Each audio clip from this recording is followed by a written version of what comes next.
It's Rock Rebellion, Wednesday nights at 7 on KSHP, North Las Vegas, FM, AM, K296HP, North Las Vegas, and KSHP.com. The views and opinions expressed in the following program are those of the program's participants and do not necessarily reflect those of station staff, management, and advertisers.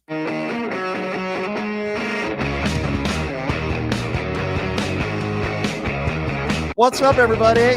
Hope everyone's doing well out there. Hello, PTL Nation, the ever-fast growing PTL family. We got some big announcements to make coming up. You're on the YouTube page, of course, Super Chat, the Facebook fan page, which is approaching 230,000 subs. Of course, we're on X, and we're everywhere, and we appreciate you being a part of the program. We got a lot to get to today. Donald Trump talking to the press, and boy, what took place on Capitol Hill today. We're going to play some of that audio with the UN ambassador, Mike Waltz, who's just a complete buffoon. We're going to get to all of it. But, you know, this is a guy that I've been following on social media for a very long time. He's a great journalist, and his newsletter, Public Notice, is awesome. He's done this show before, and always a pleasure to have the awesome Aaron Rupert joining us right now on the program. Aaron, thank you so much for being here, my friend. I know how busy you are. I appreciate you coming on. How are you? Is Aaron muted? We can't hear Aaron. Aaron, are you there? Having some minor. Was that? There okay, I had to switch mics. I apologize. I guess this mic is cooked right now. You're good. You're good. You're good. Anyway, no, I'm happy to be in the show. I'm glad we could work this in here before Trump starts his rally in Georgia, which is still coming up this afternoon. Yeah, we'll try to get through this quickly because I know how busy you are. I was going to ask you about LaMelo Ball first. That was the most important question that I was going to ask you because I know you're such a big Minnesota sports fan. Maybe we'll get to that a little bit later, but unfortunately, got to talk about some, I don't want to use the term depressing stuff, but I'm wondering, what do you make of Donald Trump today when talking about these fallen soldiers is basically speaking for them and says, well, they believe that Iran should not have a nuclear weapon, basically speaking for the dead. It's so bizarre. I'm wondering, Aaron, what you make of that. Yeah, it's definitely very bizarre. I mean, I can't really say I'm surprised by that. That is kind of who Trump is. And, he doesn't have normal human emotions where I think any of us, we could imagine what you might be feeling in a situation like that, where you're in a position of responsibility and people die as a result of something that, and obviously in this case, it is Trump's fault, but you could imagine a different situation where, it was troops who died as a result of some accident or a terrorist attack that you couldn't necessarily blame the president for and how you would respond. And Trump, he just isn't capable of having kind of the normal empathy and saying kind of the normal, almost like cliched things that we would expect. So instead you get him basically saying that, these dead soldiers endorsed all of his policy views because they thought that Iran should never have a nuclear weapon. And this is the same thing as he did after Lindsey Graham died, where he said that, Lindsey's big thing at the end was that he supported the SAVE Act and, put other policy views in his mouth as well. So, he's kind of sociopathic in that way. And, it's unfortunate, but we're a decade deep into this at this point. So, what you guys have had to go through, you being out of Minnesota, obviously, with what happened to Renee Good and Alex Preddy. And it's almost like we're going through this all over again with what took place in Maine, what took place in Houston, Texas. What do you make now of the fact that the alleged shooter, the ICE shooter in Maine, with now his history and his background and these voicemails he left his ex-wife and just a pattern and a history of a guy that should have never been able to be in law enforcement? What do you make of this? Again, I don't think it's especially surprising. I mean, we've known that the standards for ICE are very, very low. I reflect on the journalist on Blue Sky, whose name is escaping me, but I think she wrote this piece for Slate about how she basically applied online under kind of false pretenses, for ICE and was given a job and, all the way to where she was supposed to show up for like a training. And, it's very clear that they have, next to zero standards and, they have so much money at their disposal to hire people that, it seems like kind of get them in the door first and ask questions later. So, in some ways, it was good that we had a reprieve for like 6 months from ICE killing people on the streets. But, we're kind of back to square one with that as well. And, I thought it was just concerning to hear Markwayne Mullin talk about that last week, where he said, we're turning up the heat on the streets. And you've had Tom Homan this week saying that he expects more bloodshed. Yeah. So, I think, unfortunately, this is kind of like Trump's brown shirts. And as long as they're as well funded as they are, I think we can unfortunately expect more of this. agree, unfortunately. And Aaron, what do you make? You mentioned Tom Homan. What do you make of Tom Homan saying, just comply, and this won't happen? But I guess that doesn't apply to somebody like an Ashley Babbitt, right? Right. I mean, well, that's kind of the hypocrisy of the whole thing is that if you applied that logic on January 6th, I mean, you can only imagine how many insurrectionists would have been gunned down. And that's a very different, what Ashley Babbitt was doing, and clearly trespassing is a very different thing from these incidents with ICE, where it seems like people are just kind of getting panicked in a car, or you can imagine if you have kind of unmarked vehicles pulling up on you and men getting out with guns. The whole thing is toxic, from the mask wearing to, not having badges that are identified, or kind of like uniforms that people can look at and interpret as being law enforcement uniforms. So they function much more like kind of a paramilitary force than they do actual law enforcement.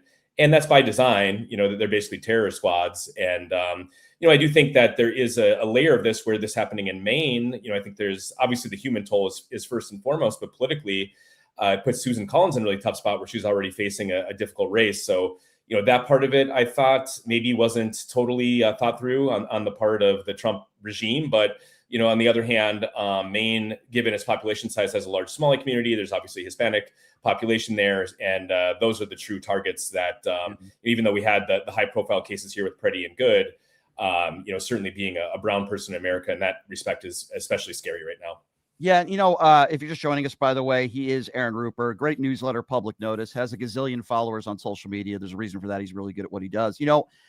Speaking of people that are not very good at what they do, let's talk a little bit about Nick Shirley. I'm sure you probably saw my interaction with Nick Shirley in Las Vegas last week, videos that went viral, my interaction with him, basically terrorizing your community in a different sense, just going after brown people. I'm wondering, Aaron, what you make of the hypocrisy where you have not just Nick Shirley, but many others on the far right that always want to talk about fraud when it comes to brown people. But when it comes to Donald Trump, when it comes to all the pardons he's given out, billions of dollars where these people don't have to pay back restitution, they don't want to talk about that fraud. They only want to talk about Somali fraud. I'm wondering what you make of that.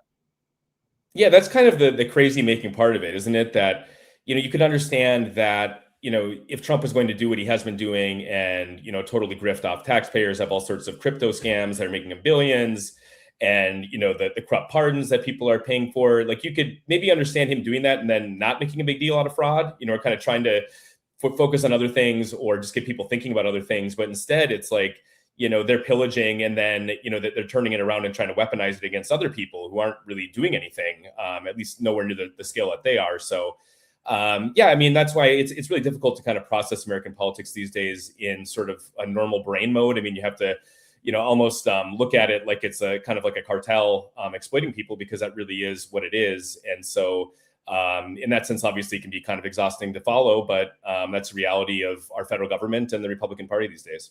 Wanted to ask you about something you've been covering the last couple of days, what's going on Capitol Hill. Obviously, the UN ambassador, Mike Waltz, today. You had Pete Hegseth yesterday. I thought John Ossoff, who I think is just awesome, did a great job with Pete Hegseth. Just the comments that they made a week or two into this war compared to now are completely the opposite. And then Waltz today, I thought Representative Liu, I was very proud of him in going after Waltz and just showing the hypocrisy and the fact that Waltz has no idea even how many people have been injured out there in Iran, how many are brave men and women in uniform. What do you make of the events that have taken place over the last 48 hours on Capitol Hill with these two? Yeah, I mean, I certainly think there are a lot of Democrats who are very good at kind of the cross-examination aspect, and Liu is one who you brought up, and Ossoff being another. And it is amazing that, again, it kind of goes back to with a normal administration, if you had soldiers killed in action and wounded, there's like a normal way that presidents and their administrations talk about this, but that is not how Trump is inclined to do that, or his minions. And, Mike Waltz, who, as Liu pointed out during that exchange, was fired because of the signal gate and, kind of airing out battle plans in a group chat that had a journalist in there, unknowingly to most of the people who were sharing information on there. He was fired for that. Now here he is in kind of this, secondary role where Trump is incapable in most instances of actually firing people, because I think he doesn't want them spilling the beans. So you kind of keep them close to you and give them sort of fake jobs. And I mean, he can't even really pretend to say, wow, any soldier who's injured, it's a great tragedy and we strive to do better, keep them safer. It has to be all this deflection. And, I thought one of the comments that Walz made that kind of flew below the radar was during that exchange with Liu, where Lou said something like, we've had 18 soldiers who have died now. And Walt said, well, 7 of them died in a plane crash. As though like it doesn't count, because it was a plane crash and I heard that. getting gunned down on the battlefield or something like that. So it's just, it's a callousness and it's an unwillingness to acknowledge suffering among their people, maybe because it would show some weakness or kind of reveal that things aren't going as well as they claim that they are. But, I thought even last week, the Jay Clayton hearing, who's going to be the new DNI because Republicans are going to vote for him. I mean, I thought that was a train wreck too, and really kind of revealed that he's a very kind of craven character. And that's par for the course, because if you're going to work for Trump, you're not a person of integrity. Yeah, completely agree with you. Goes to my next question, which is, you're obviously always hard at work every day. It seems like there are press conferences every hour. One moment it could be Tom Homan, the next day it's Pete Hegseth or Donald Trump, who's basically speaking to the media just about every day. Your job, have you ever been this busy with sound bites and posting? Oh, I lost you, but I heard most of and covering most of your different question stories, because I talked to a lot of people that do what you do, and it's like it's nonstop. Yeah, for sure. Oh, yeah. Can you my hear me question okay? was, it's nonstop. Yes. No. I got you loud and clear. Okay, great. Yeah, no, I would say that I probably am busier right now than I have been. And most of that is because, especially since Trump 2.0 started, I've really gotten immersed in the congressional hearings for kind of the reasons that we touched upon, where you get some good accountability from Democrats grilling these Trump administration officials. And so they do make for kind of captivating clipping and watching. And so even on a day like today, where it's relatively lower profile in Capitol Hill, you had Waltz up there testifying, you had Jamison Greer, the trade rep, testifying. And so those can be very time consuming. I mean, some of those hearings are 6-7 hours long. So yeah, it does feel kind of bewildering, and I'm very busy, but I'm grateful that I do have really great contributors to the newsletter who kind of help take some of the load off so I can focus on clipping and getting those tidbits out there, because there's obviously a huge appetite for them. Yeah. And if for people out there, the newsletter is public notice. It's awesome. Aaron does such a wonderful job. On a lighter note, I know you're a big Minnesota avid sports fan. I have to ask you about LaMelo Ball. How are your Timberwolves going to do next year? That's what I want to know. I know you're a big Twins fan also, but what's going on with your? Yeah, the Twins are less interesting than the Wolves for sure. I'm excited for the Wolves next year. We're all kind of waiting here to see what happens with LeBron. I don't think he's going to sign here. But I definitely think, if nothing else, LaMelo and Ant is going to be grade A entertainment next year. I'm not sure if it's going to be great or terrible on the basketball court. I'm confident at least be solid. We have some glaring holes in our roster, but I think people nationally will get a good eyeful of the Timberwolves next year, because the two of those guys, there's going to be a game where each of them hits 10 3-pointers. In the post-game interview, they will have a whole bunch of slurs that they'll use and kind of laughing. And so I definitely look forward to the press conferences after the games, because I think that'll be as entertaining as the games themselves. I see LeVar Ball sitting courtside in your future, Aaron. I see that happening at some point down the road. Hey, listen, Aaron, I'll let you get back to it, man. I know how busy you are. You're so great at what you do. And please keep up the great work. And I appreciate you taking the time to come on as always. And check out Public Notice. It's an awesome newsletter. Always appreciate the time, Aaron. Thank you so much. Yeah, thanks for having me. Talk to you again. Thanks, Aaron. That's Aaron Rupert, everybody. What a great follow on X, by the way, too. Really great follow. He does such a great job in covering the news of the day 24/7. He is absolutely phenomenal. And I really do appreciate him taking the time to join us on his busy day. Let's just clean up some stuff here real quick before we get to some audio and I introduce my next guest. So we have some very special guests lined up here for the rest of the week, and of course into next week as well. Man, we've had some big guests the last couple of weeks. Adam Mockler's joined us. Of course, we had Luke Beasley, who joined us on the program yesterday. We're working to get the Mooch back on, Anthony Scaramucci, Harry Sisson. And Friday, she just made an appearance on Pierce Morgan, and she just went toe-to-toe with Andrew Wilson. JoJo from Jurors, Joanna Carducci, is going to be joining us on Friday. That's confirmed. So we're certainly looking forward to that. The website, we're going to have some new T-shirts out there probably by this weekend. I've heard a lot of people waiting for these Don't Be a Trump Mushroom Gobbler T-shirts. So those are going to be coming out this weekend. That's certainly going to be a lot of fun. Next week, I'm doing another one of those 10 versus 1 debates where I'm sitting in the middle and we have 10 MAGA people that I'm going to be debating about the economy and obviously what's going on in this administration. So we're certainly going to be doing that as well. And we are going to have some more big, as I mentioned, some big announcements to make August 1st, which is Saturday. So that would, I guess, be August 3rd when I will be on the air. But some big announcements on the horizon.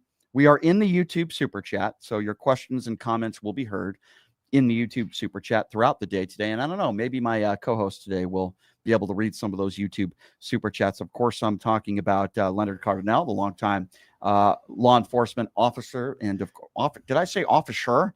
Officer. I had a root canal. Hi, Leonard. I had a root canal yesterday. Really? So I'm slurring my words a little bit today. I sound like, I don't know, sleepy Donald Trump. They give Are you on some good stuff? It doesn't hurt, but it's like they put a temporary in right here. And it's a little, it's like, yeah, you care. It's temporary. Yeah, it's like right here. They did a good job, but it's a little sharp and it's clipping my tongue. And I have to go back there and get him to like saw it down, or not saw it down, but it's like, it's a little painful. I don't know. Well, you got to, maybe they'll give you the good stuff, kind of get you off the pain a little bit. The root canal was the worst though. I mean, they numbed me, but it was still painful. Do people know how hot it is here? It's like 125 today. It's terrible with the cloud and the humidity and the traffic. It was just crazy. But thank you for having me. Of course. Thanks for being here, Leonard. And we have a lot to get to. And I shouldn't say a good topic because it's very sad, but you being in law enforcement, it's an important topic. I guess that's the right word to talk about. So we're learning a little bit more about the ICE officer who shot, in my opinion, this innocent 26-year-old. I believe it to be murder. I've given out his name before. I'm going to give it out again. His name is David Brulette. He's the ICE agent who killed this man in Maine. Now, I told you guys that his ex-wife and even another one of his exes has been speaking out against his past and the things he said. Now we actually have some audio that has been released that I wanted to play for you. We've bleeped out the swears, but this is David Brulette, the guy who was allowed to be an ICE officer. I don't know how he got through the system. Yeah, we'll definitely get to that. But this is a voicemail that he left his ex-wife that she has released to the media.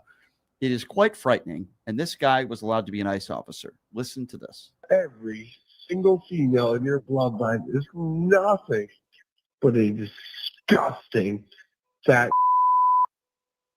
And all of you should have your throat cut. Yeah, you should. Every single female in your bloodline is. Every one of you should have your throat slit.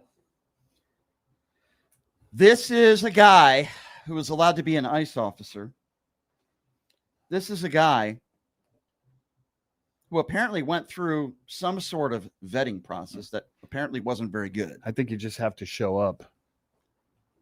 And then we wonder why some of these animals commit these serious crimes, which I believe to be murder. Now, they claim the shooting is under investigation. I don't think there'll be any accountability, just like there wasn't any accountability with Officer Jonathan Ross, just like there hasn't been any accountability with the shooting of Alex Preddy or the shooting of this 52-year-old Mexican national. Well, didn't the FBI announce that they're not going to investigate these anymore? They're going to leave it to Homeland Security. Yeah, that's like the fox guarding the hen house, is it not? Because every single time they're going to be like, yeah, we investigated it, and And Tom Homan will always talk about the wonderful job that ICE is doing.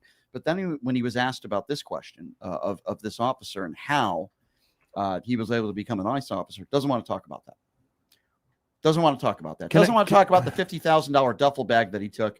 I guess that money just disappeared. Doesn't want to talk about it. Can I tell you some of what I had to go through? I mean, you have to go to a preliminary, you fill out a preliminary application, and then you go and you take the physical test. And if you pass that, you go to a mini background for a police officer. And then you have to go to a psychological profile. Then you have to take a polygraph or a VSA.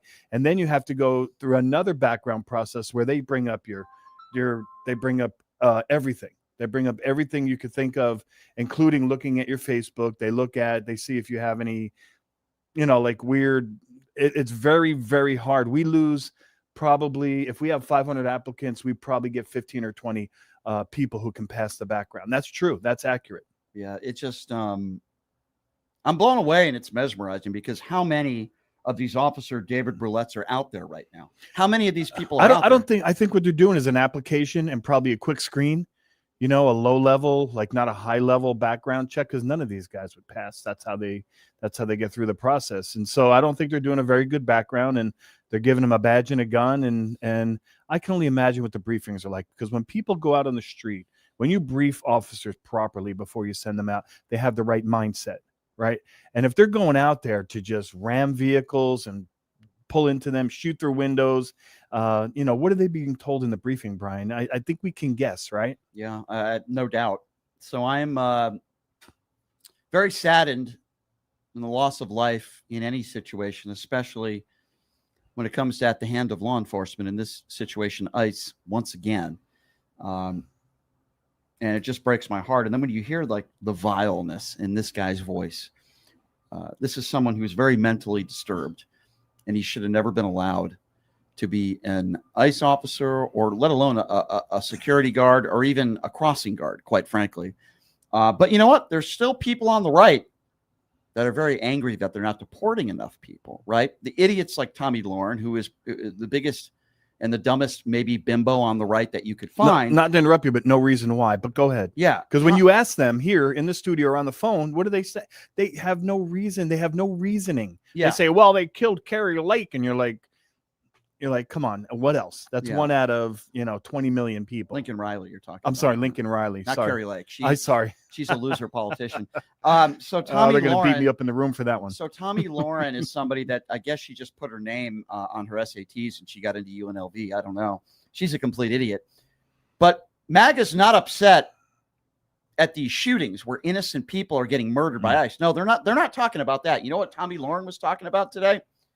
They're angry because the Trump administration isn't deporting enough people. Yes, watch this. So if you follow me on social media, I think it's no secret that I'm pretty concerned because we voted for mass deportations, and it's really the only way we save America. A lot of people reacting to the recent numbers, 356,000. That's just not deportations. They're a grouping of several numbers, of which a component is deportation. So we're talking about way less than the 356,000 number for the fiscal year as it stands now, and probably in Obama territory. 350K. When you were averaging thousands a day under Biden coming in, and then you say in almost a year's time we got 350K, I'm thinking that doesn't sound mass in any sense of the word mass. Mass deportation of the worst, which obviously isn't what we voted for, and obviously doesn't solve the issues that we're really concerned about with illegal immigration. The estimate going into the administration was only 500,000 criminal illegal aliens. So when you're only picking from 500,000 as a priority out of estimates well above 20 million in the country, you're going to get low numbers. So what was that? What you have there is people on the right that are upset that Trump's not deporting enough people. Now, yeah, you can make the argument that 350,000 is nowhere near the 20 million, around the 20 million number. Those are not mass deportations. Obama deported far more people, and the difference being that there weren't innocent people that were getting gunned down in the streets from a rogue ICE unit. But I do find it very interesting that this is what they're yelling about. This is what they're talking about. They're not talking about these murders on the streets. They're not talking about how these people only have 47 days of training. No, they're not talking about that. Got to get more people deported. That's what they're talking about. Why though? Why? Well, I think they help build this country. They're good people. The greater majority of them either have temporary work permits or they're in the process in the courts trying to become a citizen. And to them, it doesn't matter. And it gets worse than that, because now if you're peacefully protesting, apparently you're going to be arrested, because we have video to show that from earlier this morning. So we go to Broadview, Illinois. And in Broadview, Illinois, there are multiple camera angles of this, and I'm going to play one of them for you, at least about 30 seconds of it, where you have a woman who is peacefully protesting ICE. She's on a public sidewalk with a sign. She's not holding up any investigation. She's not breaking any laws. And the video clearly shows this woman did not give consent to be searched. They search her and then they arrest her. It's difficult to watch because she's not doing anything wrong, but the video, the proof is in the pudding. Watch this. You're going to have the intern do it? You really having the intern arrest her, you bitches? Shame! Shame! Shame! Shame! Shame! Shame! Shame! Shame! Nazi fascists! This is what happens when you have a mayor who signs illegal executive order. Nazi fascist. She's on the public sidewalk. That woman was not breaking the law. Let me repeat once again. That woman was not breaking the law. She did not consent or give consent to any search. They arrested her. I don't know if she's still in jail. I don't know what the charges are. She wasn't doing anything wrong. What would you say to law enforcement as someone who worked in law enforcement as you did for how many years? 25. 25 years. When you see police officers arresting a woman for peacefully protesting, what would you say to them? I would say that in the real world, without Donald Trump previously from his 2024 presidency, you'd be in a lot of trouble. You'd be in a lot of trouble for not having probable cause to arrest. You'd be in a lot of trouble for not having reasonable suspicion to even pat the person down. You'd be in trouble for possibly a false arrest, maybe dereliction of duty. But that's the past. And by the way, police officers today are still held to that standard. It's just these ICE officers were given a blank check to do whatever they want. And that's why, Brian, that's why it takes months and years of classes and updated classes and retraining, because learning the Fourth Amendment and the 14th Amendment and the Fifth Amendment and the First Amendment is very complex. I mean, you really have to have classes on it so you know the difference between consensual, reasonable suspicion, or probable cause. So reasonable suspicion, you have to articulate. You can't just be like, well, she was yelling at us. You know what I'm saying? That is not a proper stop. And like I told you last week, I think we talked on the phone and I said, you can't get away from the civil liability. A lot of people say, what's going to happen when Trump's no longer in power? Well, they're not going to put people in jail. When somebody says Gestapo takeover, would you? That's what I see. And, some of my friends say, don't talk about Hitler and the Gestapo, and comparisons to Stephen Miller and his, number two. And, I see it as it is. And what I see is something that it's a police state. And remember, Hitler went to the parliament and he said, in order for me to get control of this country, you have to take the restraints off my power. Yeah. How many times did he argue, you have to give me the power and I don't have to go to the parliament? Well, it's the same exact thing that we're doing today. Well, if you talk to Tom Homan, he says there's a simple way to handle all this. Listen to Tom Homan's explanation as to how we can prevent any of these murders from happening. This is what Tom Homan had to say. Let's be clear. You can attack the men and women ICE all you want. It comes down to one simple fact. These people fail to comply with law enforcement. Even some of the major chiefs in this country who don't necessarily agree with this administration says you always comply with law enforcement. But the hateful rhetoric that ICE isn't a real law enforcement agency. I see these signs that were resist. ICE started, let's abolish them. They're fascists. When you keep that hateful rhetoric up for a year and a half, there's going to be that percentage of that part, that population that it's going to be emboldened to take action because they're not real law enforcement agency. I should resist them. All they had to do is simply comply with law enforcement. If you don't like what law enforcement did to you, then go to the courts, sue, call the ACLU, do whatever you want to do. We should always comply with law enforcement. If they did, they'd be alive today. Okay, but first of all, he's saying law enforcement. Does that apply to Ashley Babbitt? She didn't comply. Well, who's going to comply with a white SUV Dodge Durango, and a Suburban chasing you down the street with no markers, no identifiers, no overhead lights? You see what I'm saying? What he's saying makes no sense. It's actually unintelligent what he's saying. Listen to the way this guy talks. Brian, like you're vomit. driving down the road and a white truck tries to pull you over. What are you going to do? You don't know who it is. You don't know what they're up to, and they're trying to pull you over. Oh, and by the way, if you don't stop by the time you get to the red light, they're going to ram you. Yeah.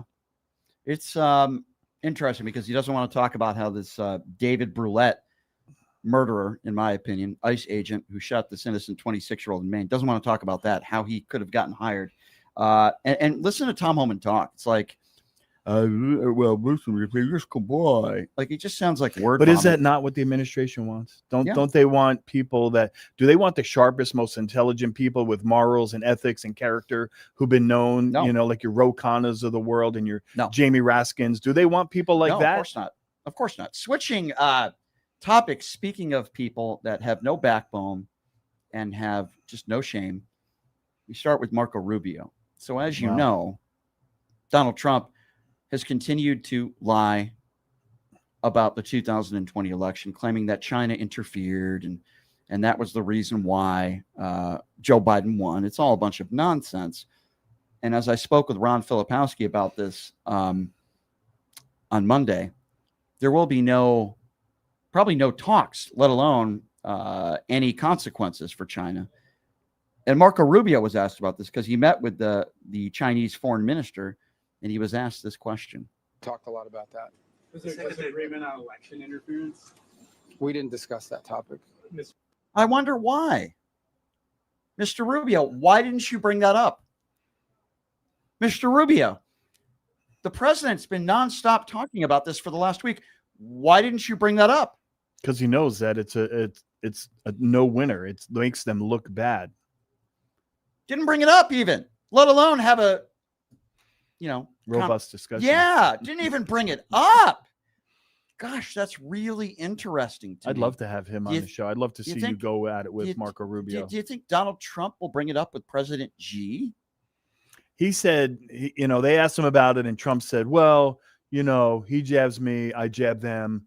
You know what I'm saying? We like do he bad tried things, to they do mitigate bad it. things. Yeah, he tried to mitigate it. Well, they do stuff, we do stuff, but Xi is a very proud man. Like you can't even show, what's that bear that they make fun of him with?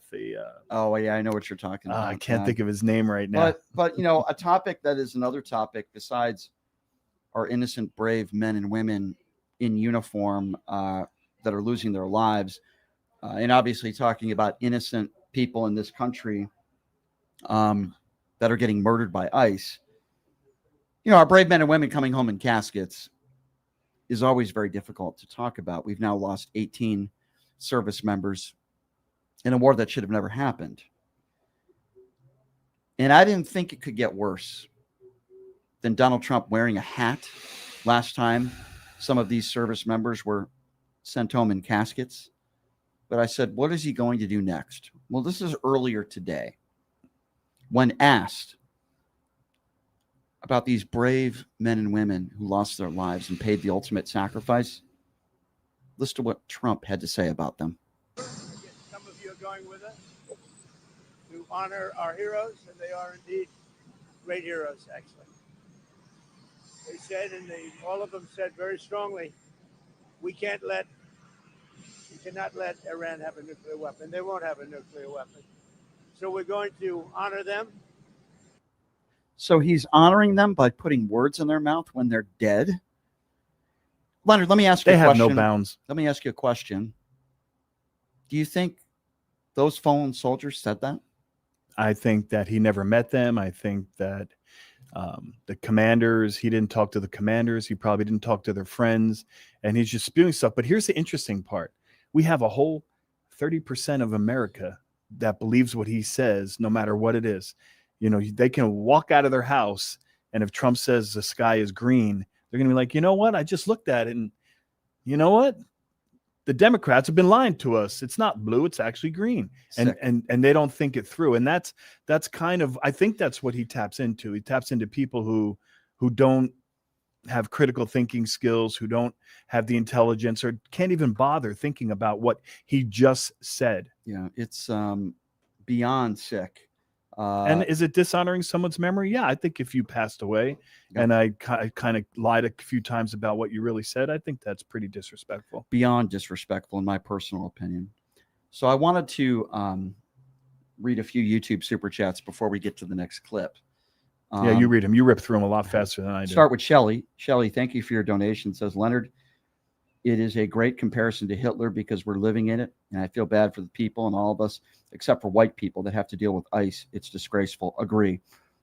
Chloe says, comply. I'm sorry. No one is blindly complying with unidentified cowboy wannabes chasing them. And we definitely aren't complying with that talking big toe Tom Homan. I agree. How can you comply with people when, first of all, in many situations, we don't even know who they are? Shelly also says, so sorry, you guys are right. White people are being killed in the streets too. Yeah, absolutely. Absolutely. Well, they're stopping people without investigation, Brian, without reasonable suspicion. And in police work, that's very, very important. They're not putting any work in. They're going, hey, there's a truckload of Mexican-looking guys going to work. Let's stop them with no probable cause, no investigation, no thinking it through. And I'm telling you right now, we were not allowed to do that. And police today are not allowed to do that. But who's holding ICE accountable with their 47 hours? I'm sorry, 47 There days. are, luckily, there are some people on the left that are trying to hold those accountable, at least for this war in Iran. So Mike Waltz, the UN ambassador, who was fired from his other position, as you know, for that, what is it called? Signal chat scandal, putting our troops in harm's way. I think Representative Liu at times does a phenomenal job in holding these people to account. He says it pretty straight. Yeah. So I want we'll do a little stop and go here, but I want to play the complete interaction, about 5 minutes or so, that he had with the UN ambassador holding Mike Waltz to account, because I thought he did a wonderful job. Watch this. Thank you for the witnesses for being here today. My questions will be for Ambassador Waltz. American service members are in the Middle East risking their lives in the war with Iran. How many U.S. troops have been wounded in the Iran war? My understanding from the Defense Department's latest numbers is over 100, but about 70% or 90% of those have immediately returned to duty. Okay. That number is wrong. Yes. According to Defense Casualty Analysis System, 482 American troops have been wounded. Now, it's not surprising to me that you did not know the answer to that. The reason you are here today and in your position is because you were fired by the president from your former position as National Security Advisor. You disclosed classified information that harmed American pilots and put them at risk. About me. That's your spin, I guess, for your next campaign commercial. I don't know. How many American troops? Okay, so we'll just stop it there real quickly. First of all, Mr. Waltz, why were you fired?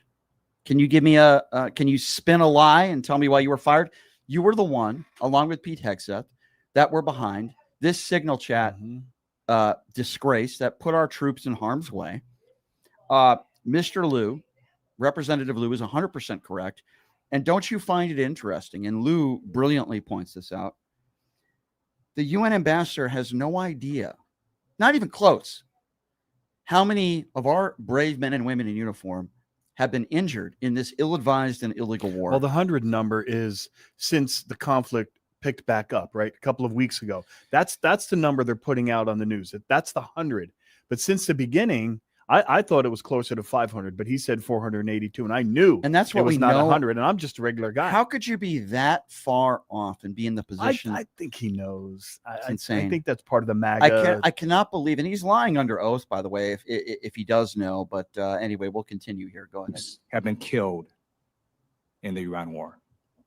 In these ongoing operations, 18. Okay. Now, President Trump has repeatedly stated that Iran's military was obliterated. On March 16th, President Trump stated that Iran's military was, quote, literally obliterated, end quote. How is it possible that 482 American troops have been wounded and 18 service members killed by an Iranian military that's been purportedly obliterated?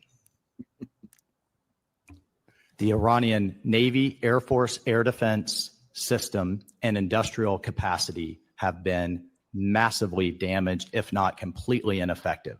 But this is a state that is trying to reconstitute. This is a regime that is obsessed with a nuclear weapon, and it's a regime that still maintains some missile and drone capability that it's firing on all of its neighbors, including our bases. I think that's a pretty common sense evaluation, but if I need to explain it to you further, I can. You need to explain to American people how an Iranian military that's been purportedly obliterated killed 18 U.S. service members and wounded 482 As you know, 7 of those service well, members let me finish died in a plane crash. Oh my! Did you hear what he just said? Yeah, and I was going to say also massively damaged is not obliterated. Well, hold on a second. He just said, well, yeah, but 7 of those service members died in a plane crash. You're downplaying that, and you're downplaying the other 11 that died. They died in a plane crash because they were put in a situation where they were activated and they were placed in a war. It wasn't in a bubble. It wasn't like they just woke up one day and took a ride in a helicopter. You know what that's like saying? That's like saying, well, these many police officers have died on the streets, but we have these many police officers out of those that have died in car accidents. Oh, those are car accidents. Let's not mince words here, okay? Mike Waltz, you are a human piece of scum. You are an embarrassment to this country. You're just as bad as Donald Trump, maybe even worse. And the fact that you would downplay every single man or woman in this country that has lost their life serving and say, well, 7 of those people was a plane crash, as if, first of all, we're supposed to forget about those people. And what about the others? Is so disrespectful and reprehensible. But this is the people they put in power positions. That's what I keep saying. This is the kind of people that they want. They want people that have no compassion, no empathy. They don't understand what it is to feel. They can't put themselves in that position and say, what if I was 21 or 23 years old, and I was doing my job and I was bombed in some foreign country because they didn't want to spend the money to put up the correct defenses. Can they not? They don't have the ability like you and I do to put yourself in that position. What a sick thing for him to say. Members and wounded 482 As you know, 7 of those service members let me finish died in a plane crash. Let me finish my question. And has struck multiple U.S. facilities in the Middle East repeatedly. So I'm going to show you a video from Jordan. And this is an Iranian strike. And if we could play the video, that would be great.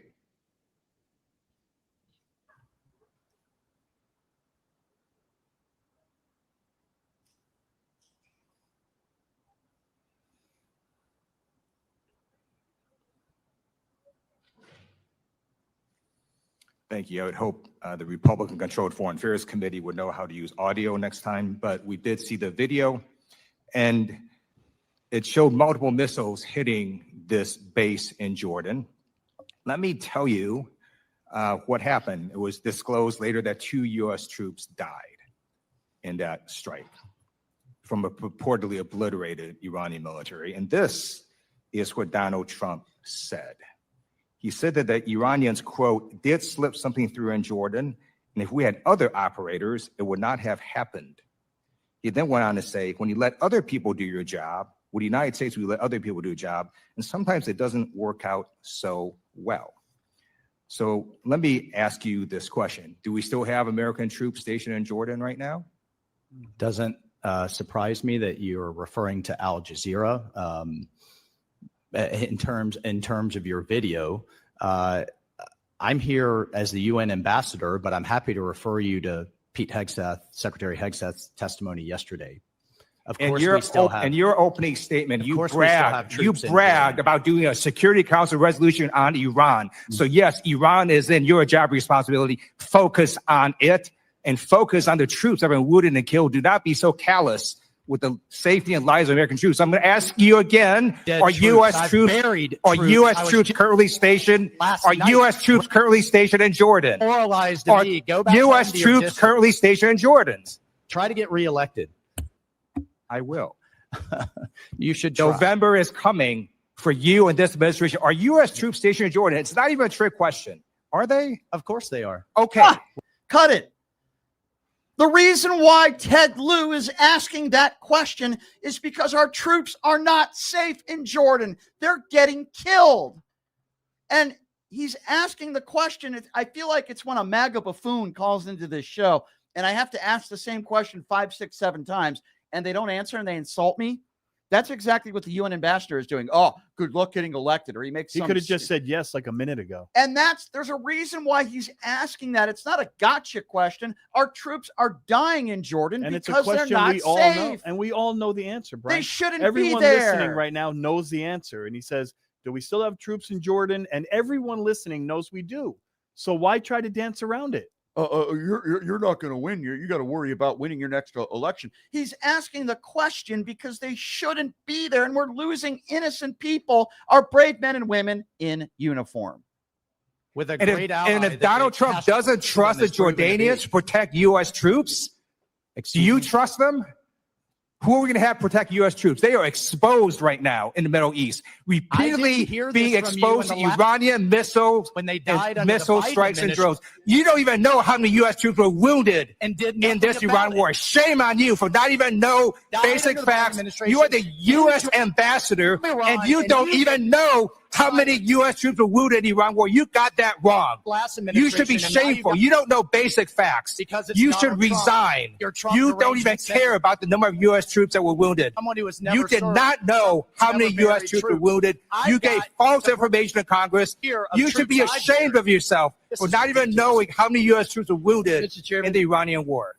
the gentleman's words should be taken down. No, You they should not shouldn't. use such derogatory language. What was for a derogatory? distinguished, Ambassador. Seriously, I know you're It was- upset, but you Nothing you in the raise last dishonor in administration. yourself. Zero. Politics and the worst of it. Politics and the worst It was of it. objectively accurate. It was not derogatory. It's not pejorative in nature. What Lou it was said- objectively accurate what he was saying. What Lou said was correct. You have the UN ambassador that has no idea how many of our troops have been wounded. He shouldn't be the UN ambassador. He should step down. To that right-wing buffoon that was running that committee and running, strike those words. Those words should be you taken can't strike down. those words. You can't. You dumbass. These idiot elected officials that run some of these committees. And now we'll get to Susan Collins because she was running the committee Oh my God, when Pete don't get me Hegseth was up started. there. That imbecile. And by the way, great job, Ted Lieu. Okay. I like him. That is the way you treat these MAGA imbeciles. You need to be aggressive. At times, you need to raise your voice. And when they don't answer direct questions, continue to ask it over and over and over again. A+ job, Ted Lieu. And expose them. Because you're exposing this Yep. idiot for, first of all, not even understanding the facts and how many of these soldiers have been injured, number one.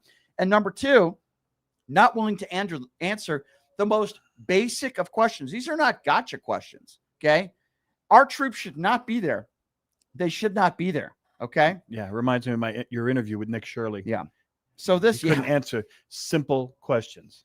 So we're going to play like 3 or 4 minutes of this one because I thought John Ossoff, who I'm a fan of, He's up and coming. I think he's great, absolutely demolishes Pete Hegseth because Pete Hegseth won't answer basic questions.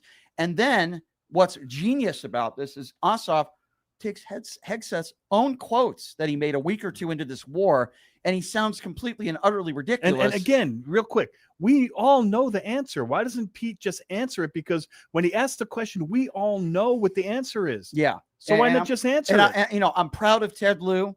I want to see more Democrats do what Ted Lieu's been doing. And I'm very proud of John Ossoff. By the way, Ossoff didn't even really raise his voice. No, he was calm the whole time. He's in my opinion, presidential. So this is John Ossoff just absolutely embarrassing Pete Hegseth yesterday.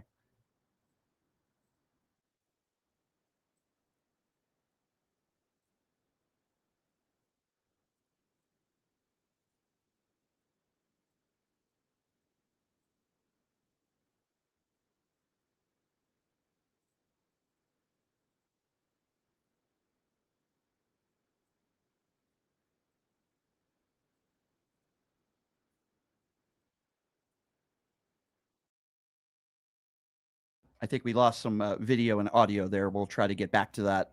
Pete Hegseth's fault. Yeah, He did it. It must be. Okay, here we go. I think we're ready to go. This is John Ossoff demolishing Pete Hegseth in real time. Are we ready for the clip? Okay, here it goes. Order, Senator Ossoff. I'll yield my time to Senator Ossoff. Thank you. Thank you, Madam Chair, and thank you all for your testimony.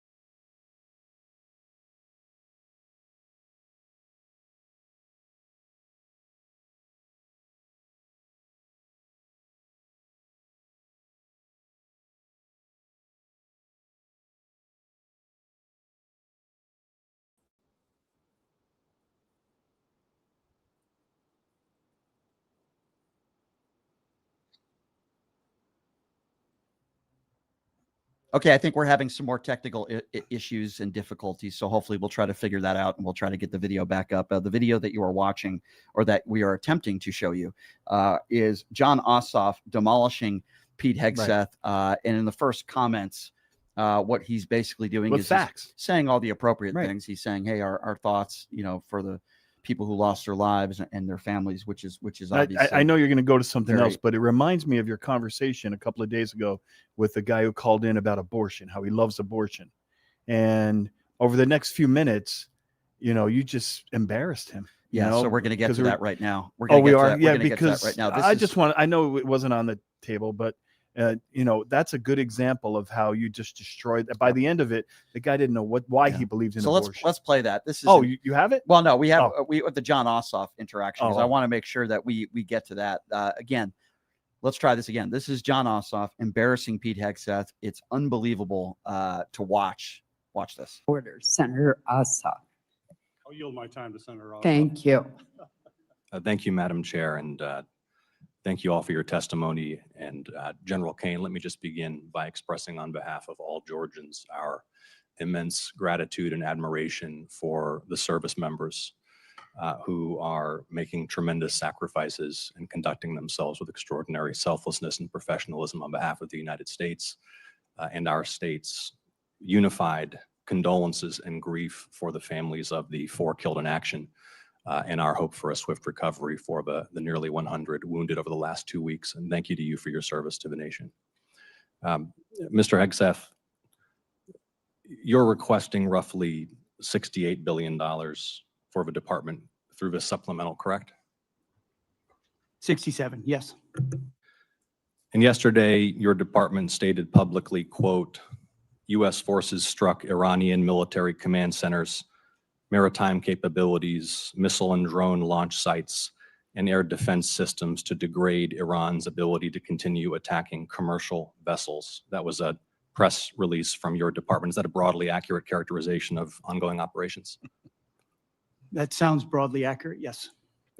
On day 14 of this conflict, Mr. Secretary, day 14, nearly 5 months ago, you stated that Iran's military had been, quote, destroyed and, quote, made combat ineffective. That was on day 14 of the war. Was that an accurate statement? They didn't have a Navy any longer. It was completely sunk. Their missiles were buried underneath a lot of their underground facilities, and their defense industrial base has been almost completely destroyed. So as far as a military assessment of Iran's capabilities, it didn't mean by any stretch of the imagination absolute zero, but their capabilities Mr. Secretary, at the lowest level you they've been in a stated very that long time. on day 14 of this conflict, in the second week of the conflict, you stated that Iran's military had been, quote, destroyed and, quote, made combat ineffective. Was that an accurate statement? Yes or no?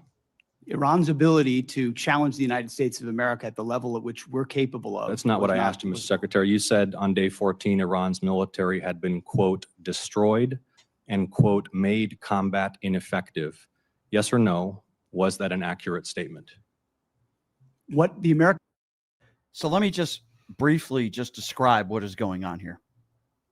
When you use the term, and I've spoken to people who have served in high positions that have told me, when you use the term combat ineffective, that generally means you're not able to kill our soldiers. Well, we know what it objectively means. Yeah, also. Right. It means that you're not able to kill our soldiers who are out there fighting. You don't have even the capabilities to do so. In a general sense, that's what combat ineffective means. It makes people vision a bunch of Iranians sitting there with no guns, no bombs, no rockets, and no planes and no drones. That's what he's trying to invoke, in my opinion. So that's the opposite of what's happening right now. And if you'll notice, Pete Hegseth won't answer that very direct question. What the American military has done to the question? Iranian military is a historic military Will you defeat, answer the and they're question ineffective under oath? in that context. 3 weeks later, you declared victory. That was now nearly 4 months ago. 3 weeks after you'd already said Iran's military was destroyed and combat ineffective, you said, quote, Operation Epic Fury was a historic and overwhelming victory. You said Iran's military had been rendered, quote, combat ineffective for years to come. and you stated we had, quote, achieved every single objective. Were those accurate statements? It certainly was, on behalf of the men and women in uniform, a historic military victory over Iran. Had There are Iran's other- military been rendered, quote, combat ineffective for years to come? That was They a had statement that you made 160 4 months ago. They had 160 naval vessels You need in to the answer Blue the Water questions, Navy, Mr. and they're gone. Secretary. Their You Air said- Force you is said 4 months completely ago. combat You ineffective, and they said don't 4 have a months defense ago. industrial base. Excuse So me, Mr. describe to me a Secretary. country that doesn't have an Air Force, a Navy, or a defense industrial base, and Mr. I will describe to Secretary. you a country that does not have an effective Mr. military. Secretary, you It stated- can lob missiles. Mr. Secretary, you stated missiles, 4 but it's months not a ago combat that effective Iran's military had been rendered, quote, combat ineffective for years to come. Has Iran's military been, for the last 4 months, combat ineffective? It's been set back not just years, but likely decades. You considering stated we it had, can't quote, build at the level it did before, and not you even stated close. It we had, doesn't mean it quote, doesn't have capabilities. Mr. Secretary, you stated we had, quote, achieved every single objective. Was that an accurate statement 4 months ago?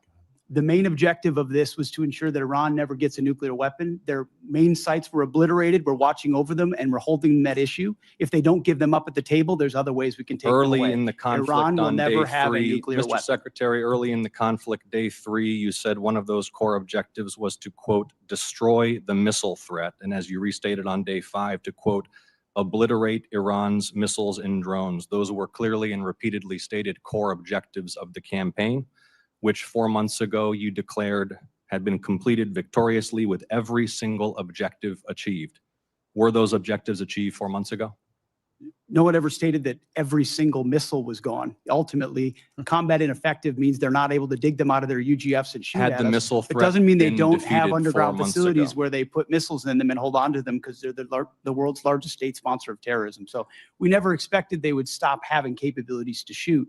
The question is at scale against an opponent like the United States of America, which went toe-to-toe with them, and Iran couldn't. You stated on March 8th, day 9 of the war, on 60 Minutes, you assured the American people of Iranian surrender. Does that remain your prediction?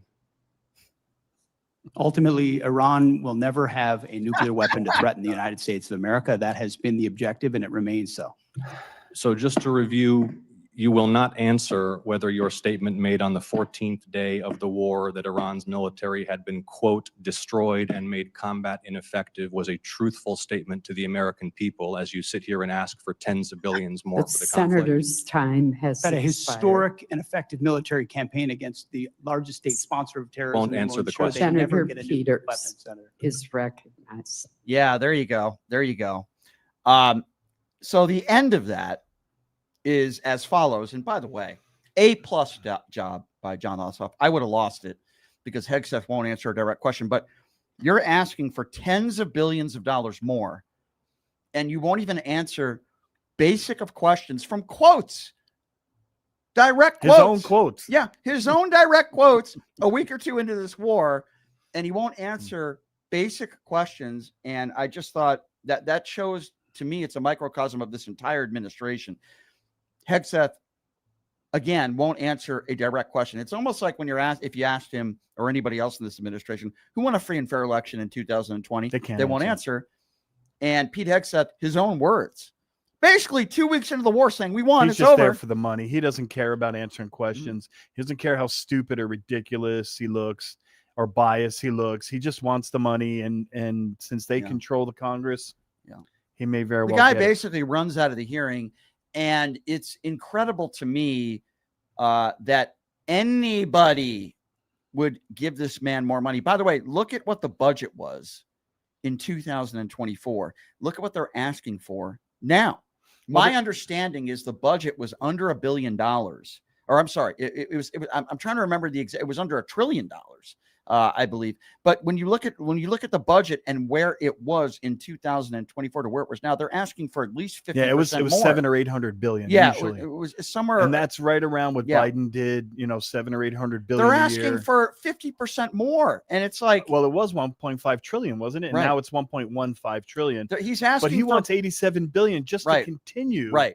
Because that's an indication in my mind of what they've used. They've spent probably $100 billion easily. That's not including salaries and everything else. That's just including the bombs. Remember, Patriot missiles are over 4 million a piece, and they've released hundreds of them. So in closing, great job. Ted Lieu. Great job, John Ossoff. I give credit where It's credit about is time. due, and they are holding their feet to the fire. Now, what good will it do moving forward? I don't know.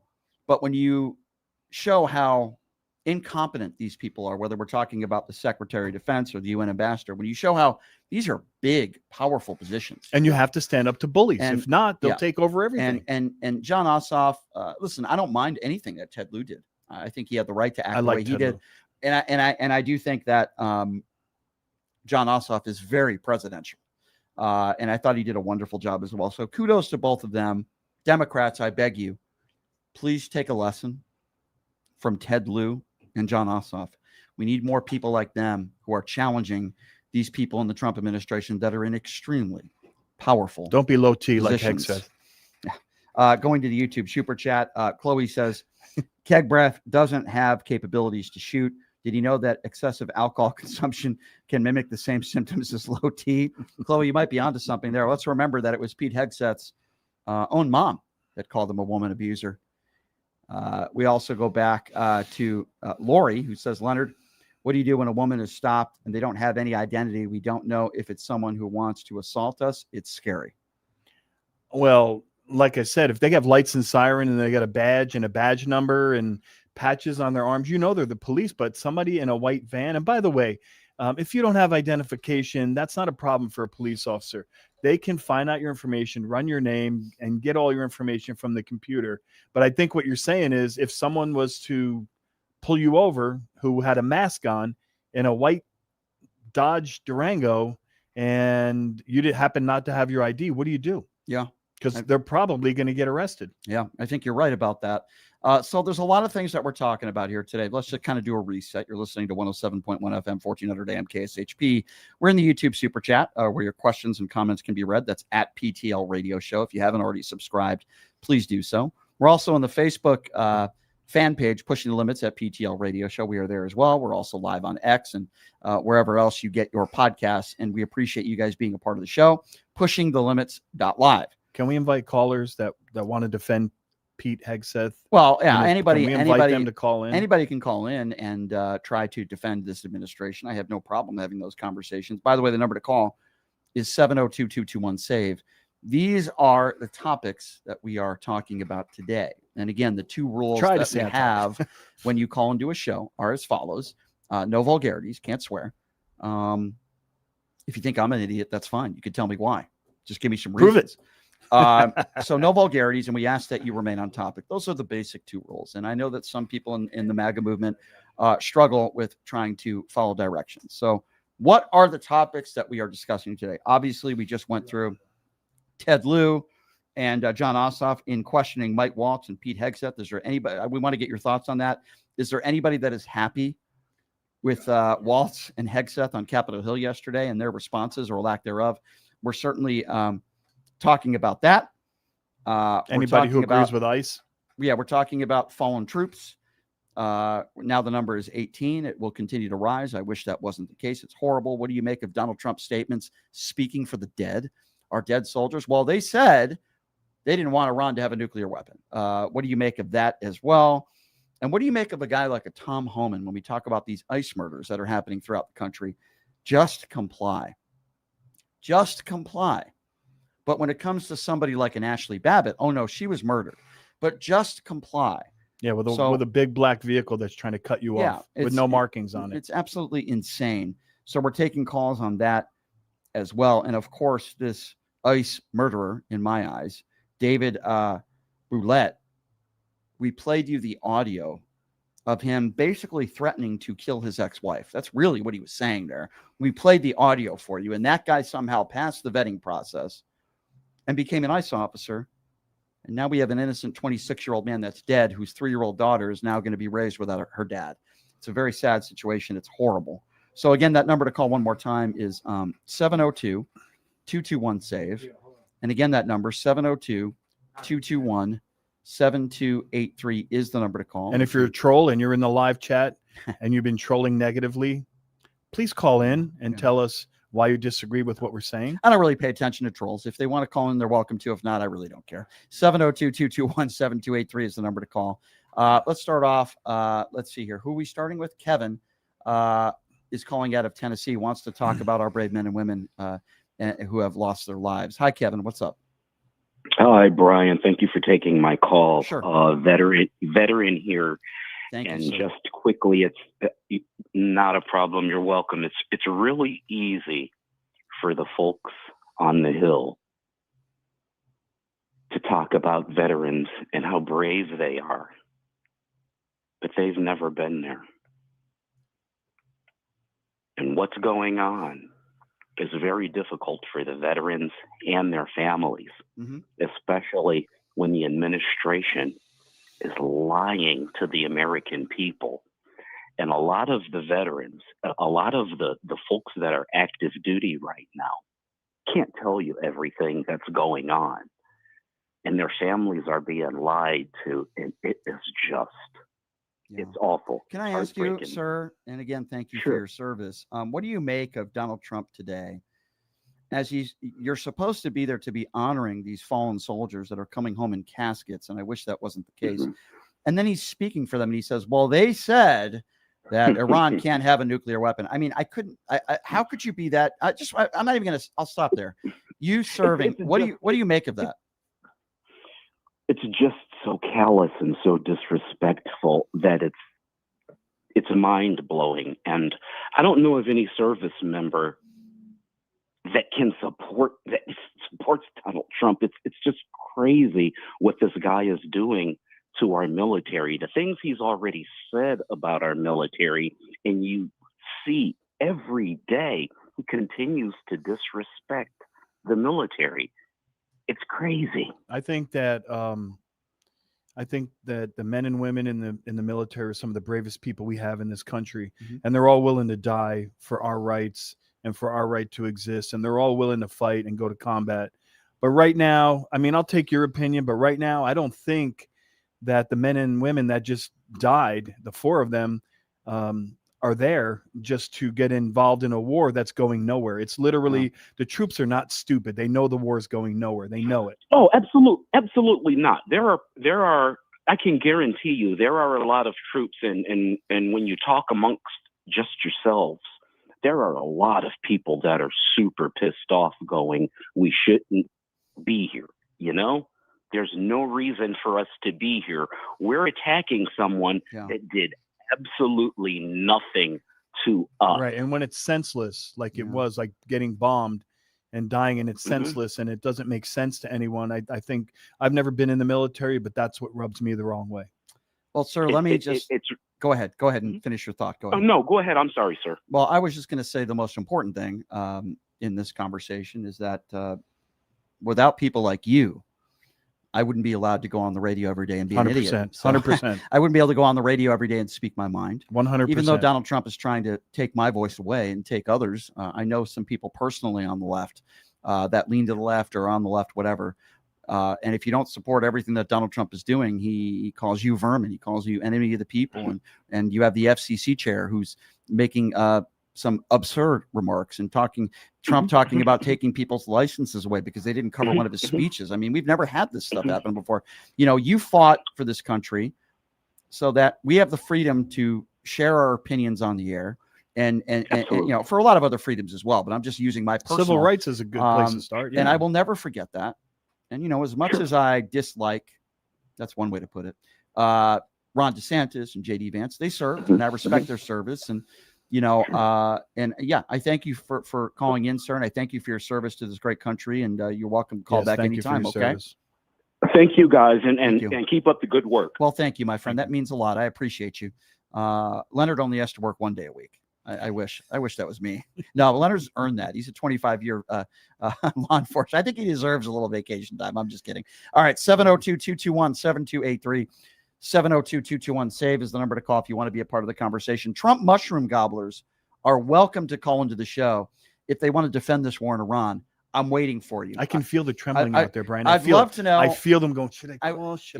I'd love to know what sanctions Iran has given up. I'd love for you to tell us what we have accomplished in 5 months. I would love for you to tell me right now why you still support this war. Where's the nuclear bomb that never existed? Where's that? Anybody out there that can give me one logical reason why we should still be in Iran right now, I would love to hear. 702-221-SAVE. You see the number on the bottom of the screen. Let's go to Andy. Andy is calling out of Florida. Hello, Andy. Yeah, I want to defend Whiskey Pete. I want to defend how stupid and arrogant, and he needs to go back to Fox News. And honestly, Can't wait to hear this. Oh yeah, so he called one of the senators yesterday. He said that you have TDS. You tell me how childish that is. A grown up telling the senator that he suffers from TDS. Well, you know what my response to would be, and by the way, I agree with you. When you're up on Capitol Hill, But now hang on. Whiskey Pete suffers from TDRS, and I can't tell you what it exactly. I call it TCS, Trump cult syndrome. That's my thing. Yeah, I would call it TFS, okay, TFS, Trump fellatio syndrome. So mine is TDRS, Trump blank writing syndrome. Figure out the D. I think I have figured it out. It's like a mushroom gobbler. Yeah. This is what they do. Okay. They're not talk show hosts. They're not entertainers. They're in very high, powerful positions in the Trump administration. And their only retort to these Democrats that are grilling them is, you have TDS. They either don't answer a question directly and or they respond with a statement like that. That's how incapable these people are, and they are put in some of the most powerful positions in government, and it is really, really scary. And then we wonder why this war continues. Then we wonder why they were ill prepared. Then we wonder why ICE has turned into a rogue agency and some of their ICE agents are murdering innocent people on the streets. Then we wonder why the economy is suffering. Inflation is up, unemployment numbers are up, and then they want to talk about the stock market. By the way, we had record highs in the stock market in 2024. We wonder why we're in a situation where we're in now, where $175 billion were stolen from American consumers. We never got those tariff checks. Whatever happened to Doge, by the way? Have we heard anybody in Doge say, geez, maybe we should end this war? It's costing us $2 billion a day. Where are all the people in Doge? Has Elon Musk ever made a statement like that on X? Hey, Elon, when you're not forcing women into these, NDAs and you're not spreading your seed all over the country, whatever happened to your Doge? You Whatever see that happened to 23-year-old on the conserving? video where he says, they say, how much money did you save? And he No. goes, none. And they're like, did you lose money? And he's like, yeah, we did. Yeah. Brilliant businessman. Did you guys hear Kennedy? I can't think of the guy's first name. It's Kennedy from Louisiana. He jumped all over Whiskey Pete's butt yesterday. He goes, all we need is a straight answer. Yeah. But he can't give a straight answer. They can't even answer who won the 2020 election, a free and fair election. If they can't even answer something basic, and they want to say, what's a man and what's a woman? Oh, Joe Biden. Oh, yeah, that's the new one. Yeah. What's a man and what's a woman? 702. Thank you for the call, sir. I wish some of those callers would call in. Yeah, 702-221-SAVE, 702-221-7283 is the number to call. If you'd like to be a part of the conversation, we go to Las Vegas. We go to Chauncey, who wants to talk about the Iran conflict. Hello, Chauncey. Hello, Brian. What's up, Chauncey? Thank you for taking my call. I think these Iranians should be able to do whatever they damn well please. Okay, so what does that mean, Chauncey? What does that mean in regards to what? Killing innocent people? Should they be allowed to kill innocent people? It means they should dominate whatever their So you're okay with domain. them sponsoring terrorism, the number one sponsor of terrorism throughout the world? You're okay with that? No, I think you are okay with that. Okay, so Chauncey, that's not true. Let's try to hold on a second. Let's try to have a conversation, Chauncey. Okay, whether you're drunk or not, I don't care. You said Iran, they should be able to do whatever they want. So let's try to go through this. Should they be allowed to kill innocent people? Yes or no, Chauncey? Should we be? Chauncey, you don't answer a allowed- question. Chauncey, you don't answer a Should we question. be- Chauncey, here's how this works. I ask you a question. You don't answer a question with a question. So, Chauncey, let's try this one more time. Do you think Iran and members of their government should be allowed to kill innocent people? It's a very simple question, Chauncey. Yes or no? Go. That's a no. Okay, good. So we've already established that they shouldn't be, quote, allowed to do whatever they want, because that's how this conversation started. And now, Chauncey, we agree. They probably shouldn't be allowed to kill innocent people. Okay, so would you like to start this conversation over? Because you started Maybe the modify your statement. Yeah, you started the conversation by saying, quote, they should be allowed to do anything they want. And now we agree, no, they shouldn't be allowed to kill innocent people. So, Chauncey, would you like to go back to your original statement and maybe clarify? I believe you believe they should be able to do whatever they want. Okay, so Chauncey, let's go with that. So now you're saying, I believe that. So Chauncey, we just agreed. We both just agreed that they shouldn't be allowed to kill innocent people. Did we not just agree on that together? Did we come together and agree on that? Yes or no? Please answer the question, Chauncey. Did we, do you need me to speak slower for you? Can you answer that question? Did we not just both agree that the government should not be allowed to kill innocent people? Yes or no? Did we not just agree on that? I believe. Okay, sir. You either are going to answer my questions or the conversation is over. Now, I understand, sir, you are Donald Trump's base, very ignorant and ill-informed, middle-aged white people. I get it that you're probably on a bender, and you and Pete Hegseth probably had some drinks. It's the middle of the day in Las Vegas. Yeah, I get that, Chauncey. But with that being said, I know it's very hard for you to focus, sir. With that being said, this is a very serious time that we are living in right now. We are in an ill-advised war where our brave men and women are coming home in caskets. So, Chauncey, what do you think about that? 18 soldiers that have lost their lives, almost 500 soldiers that have been injured. I'm wondering, Chauncey, what do you think about that? What would you say to their families of these soldiers that are coming home in caskets right now? What are your thoughts on that, Chauncey? I am not a Donald Trump.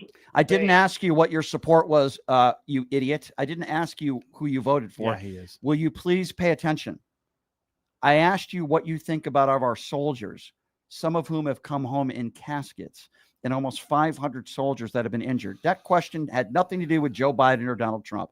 Can you please answer that question directly? Are you capable? I believe you are a fool. All right. Thank you, Chauncey. Have a very nice day. Chauncey, have 2 cups of coffee black and call us back. Very intelligent caller. Now, a normal response would be, yeah, it's horrible. It's a serious question you're asking, Brian. Regardless of what side of the aisle you're on, it's obviously very sad and it's horrible that, you know, our brave men and women in uniform are coming home in caskets. I think most reasonable people on the right and the left, there's not many reasonable people on the right anymore that would answer a question in that way. But obviously, you'd have to admit it's tragic. Yeah, it's very tragic. But obviously, that is not a serious person who was just on the line. And I guarantee you that person is a Donald Trump supporter. I guarantee it 100%. Yeah, All right. lying. So going back quickly to the YouTube super chat. Thank you, Shelly. Shelly says, RC for Life believes that mushroom gobbler is a sexual term. Please correct him. Yeah, there's a lot of people out there that think Trump There's mushroom multiple gobbler, definitions. There's a lot of people out there that think Trump mushroom gobbler is a, quote, sexual term. And I try to explain it to people. It's a term based on verbal fellatio, meaning that you kiss the ass of Donald Trump and you're not capable of criticizing him for anything. Now there are some the people that make statements there's a connotation there, Brian. The people that make statements like that are people that are not very bright and they don't understand the term.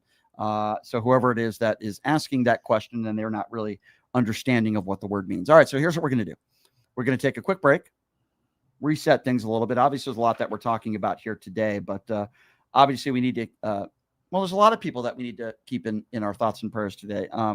The innocent people that have been gunned down by ICE, thinking about them, and I'm thinking about our brave soldiers, our brave men and women in uniform that are coming home today in caskets, and many of whom that have been injured as well. We're certainly thinking about them, and I'm wondering how anybody on the right can still support this president. I'm wondering how anybody on the right can still support this war in Iran. I'm wondering how anybody on the right can look at Pete Hegseth yesterday in D.C., and look at our UN ambassador today and say, wow, I'm really proud of them and the job that they're doing. So I want to take your calls on that. The number to call 702-221-SAVE. And again, that number 702-221. Call in. Let us know why you agree with the war. 702. Really would like to know. Yep. Absolutely. 702-221-7283. We will be back in 90 seconds with more of your calls. They're listening to Pushing the Limits right here on KSHP.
All right, welcome back.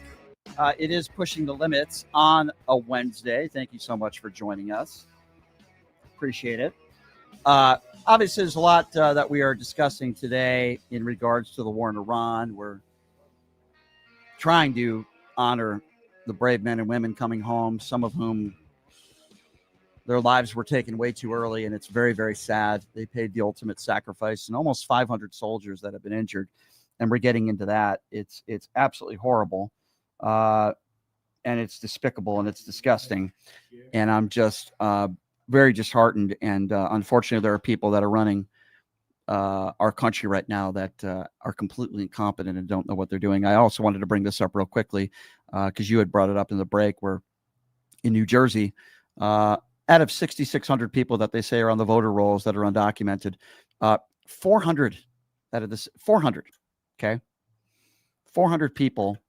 We don't know if they're Republicans or Democrats. We don't know. 400 people allegedly voted illegally. Now, that is not what you would call widespread voter fraud. People don't know what the definition of widespread voter fraud is, and it certainly didn't change the outcome of another free and fair election. Brian, it could have easily been Republicans. It could have easily been people who want to cheat on both sides. It could have been independents, but of course, Trump and his administration is trying to spin it like I told you, and it had no effect on the election whatsoever. But it is something that the Democrats are going to have to, kind of do damage control on because they're admitting it did happen. Yeah, and the bottom line is, again, the key word is widespread voter fraud. I'm wondering if anybody out there can name me one election in my lifetime where there was enough fraud, widespread voter fraud, that changed or overturned what would be a free and fair election. I would ask that question. We're also talking a little bit about this ICE agent named David Brulette. He is the ICE agent that killed this innocent 26-year-old with a 3-year-old daughter in the backseat in Maine. I've told you that there are a lot of people now coming forward talking about his checkered past of abusing women. And there's a voicemail that one of his ex-wives have released to the Associated Press. Talks about getting your throat slit and him making some very awful threats. Have a listen to this. Every single female in your bloodline is nothing but a disgusting fat. And all of you should have your throat cut. Yeah, you should.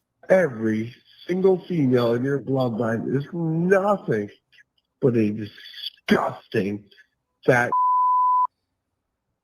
Yeah, so I don't think it's necessary to play it more than once. It's just so horrible to hear. And this guy was allowed to wear his ICE uniform and have a weapon. It is so sick and it is so disgusting to hear something like that. I would love to know how complex their background check is. It can't be very good. How deep they go, into it. And if you keep hiring these kinds of angry people who have no credentials in life other than they showed up and they want the T-shirt, I think your results are gonna get worse. I mean, brown shirt, I guess, is one way to describe somebody like that. And the fact that they're, saying this, and the fact that this guy would say this is just, it's so insane. It's so despicable. So the number to call, obviously, if you want to be a part of the conversation, is 702-221-7283. And again, the number is 702-221-7283 if you want to be a part of the conversation. Let's go to Pat. Pat is I can't promise that. Pat is I will. Pat is calling out of Louisiana, wants to talk about Pete Hegseth. Hello, Pat. Hey, Brian, how you doing? First, good. Before I talk about Pete Hegseth, I just want to thank you so much for your talk show. I had not found a great talk show since Joe Madison, the Black Eagle, passed away of January of 2021, and your show reminds me exactly how he ran his show. No, thank you. I appreciate Accountability, feet to the fire. I really appreciate it. Thank you. I make sure when I'm driving my truck, I catch you every day. Thank you. I went you appreciate 4 that. hours though.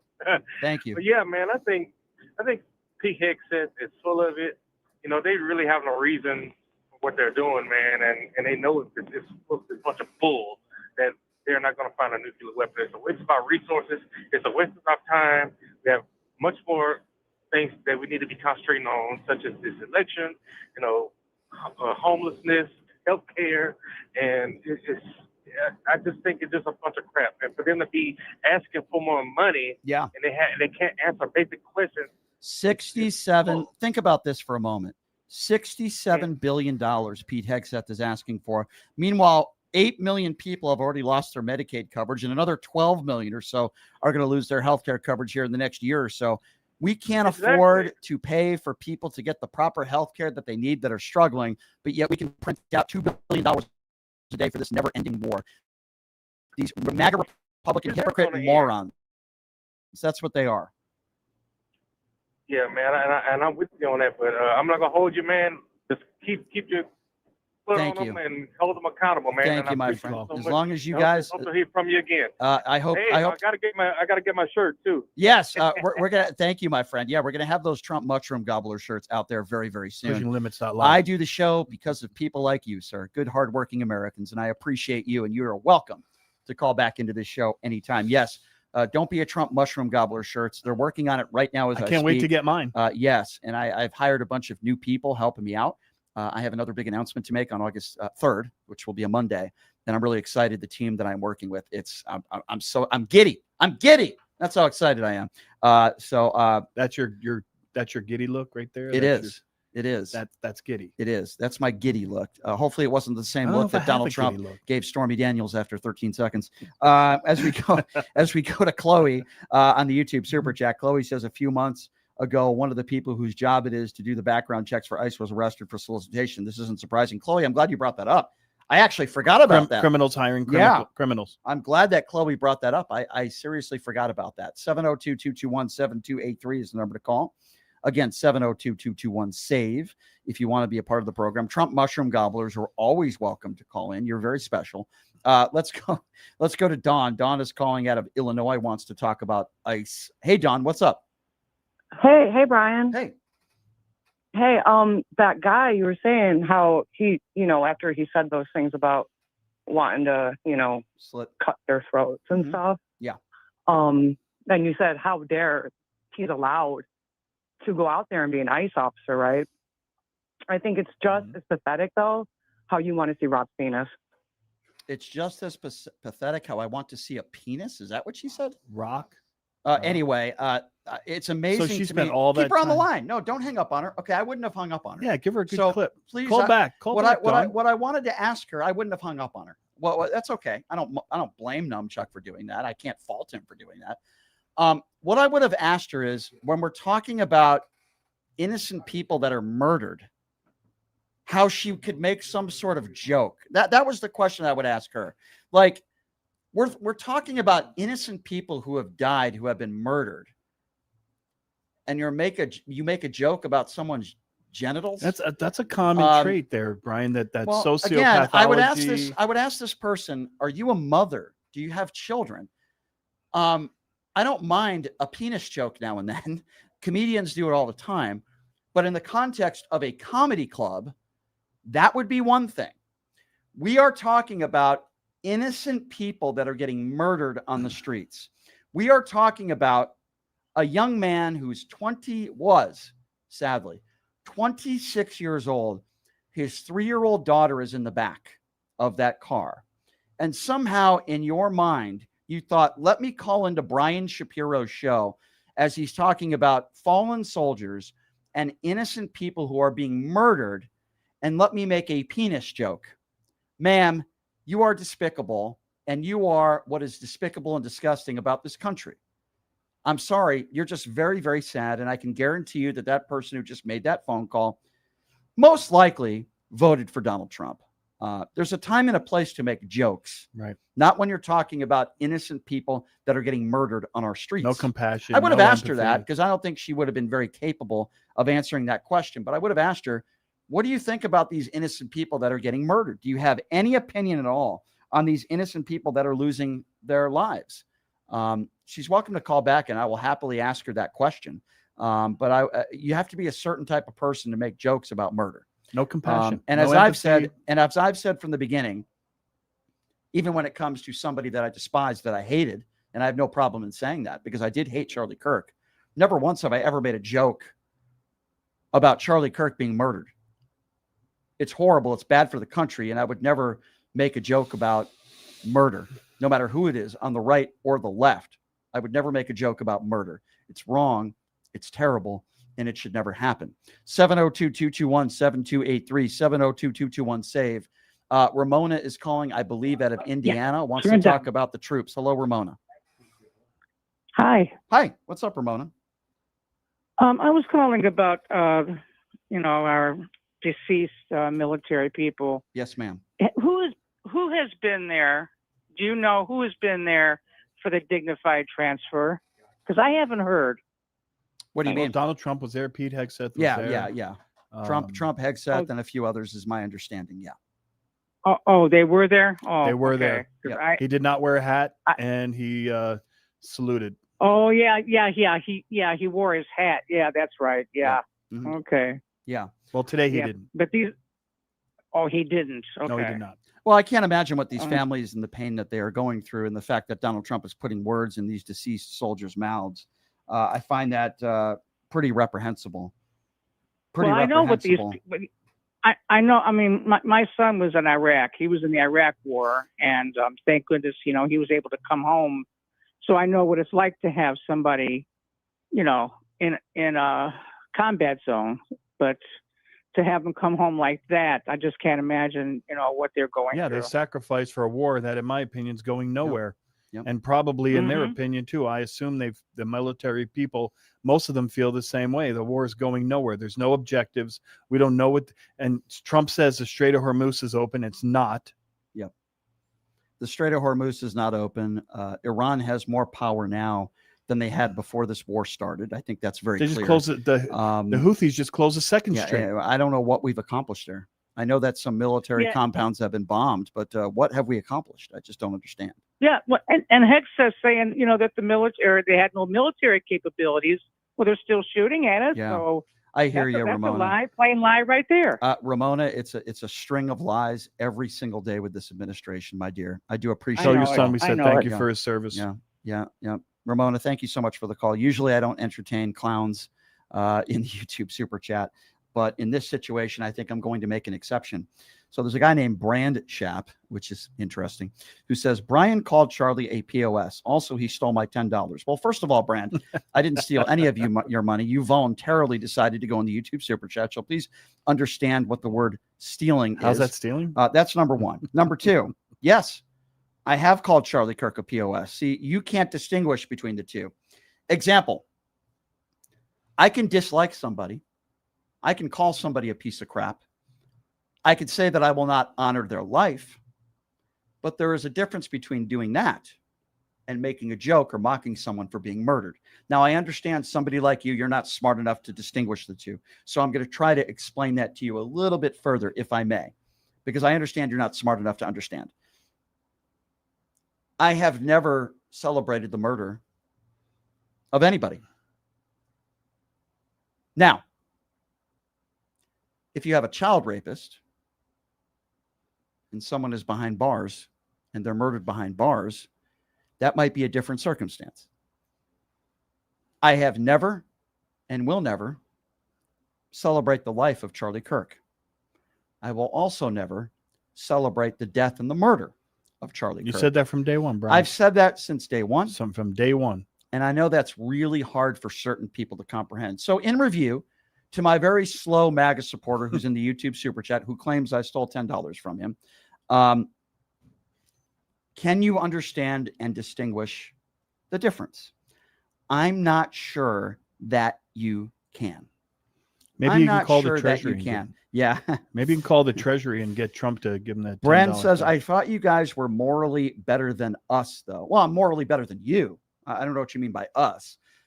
Yet you defend Brian taking my $10 and not delivering on the product, which is read in the super chat. Well, Brand, He's here's just my trying to be a clown. So Brand, why don't you file a complaint with YouTube? And good luck getting your $10 back, bro. File a complaint with the Trump administration. Yeah. Maybe they'll reimburse you. File a complaint with the FCC, you dumbass. 702-221-7283 is the number to call, by the way. If you do want to be a part of the program, again, the number to call 702-221. He's save. clowning. There are people out there that are not very intelligent, and they can't distinguish between the two. Steve is calling out of Illinois, who wants to talk about ICE. Hello, Steve. What's going on? Hello, hi. Thanks for taking my call. Sure. I guess we know that they set the bar low in hiring ICE when we have a rapist as a president. We have Pete Hegseth, who has beaten women. We have RFK Jr., who hunts animals and leaves them in Central Park. So it's not surprising that the bar is set low.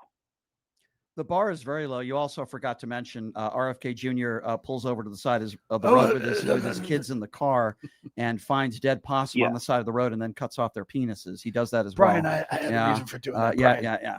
Well, you know, I wanted to study the genitals of the dead animal. I wanted to study it. Listen, the bar is very low, Steve. You're absolutely correct. I'm not sure it could be lower when you have idiots like Kash Patel leading the FBI. You had Kristi Noem. It's only getting worse. Now you have Mark-Wayne Mullen, who's leading the DHS. Mark-Wayne Mullen, whose only life experience is taking over his father's plumbing business. And wrestling. Yeah, and a little bit of wrestling. Yeah, I'm sure he enjoys that. Thank you for the call, my friend. I do appreciate you. The bar is very low. And then They you have to keep it low. Members in Congress like Beetlejuice, also known as Lauren Boebert. It really is insane. Thank you for the call, Steve. I appreciate you. Let's go to DJ Kid, who's calling out of Philadelphia, wants to talk a little bit about Ukraine. Hello, DJ Kid. What's up? Hey, Brian. How you doing? Love Good. the show. Thank you, sir. Well, first of all, let me just say this. Vladimir Putin is a murderous dictator scumbag. Absolutely. And he needs to be stopped. Yep. But as a person of color, I have a problem with Zelensky. Okay. I'm not saying that we shouldn't help, but I think he needs to be called out on something. Not Vladimir Putin. I'm sorry. Zelensky is a bit of a racist because the way he treated the Africans when they were trying to leave Kiev and the statements that he made when he said that this is not for you because you're black, because you people are black, that you're just here it's just for Ukrainians.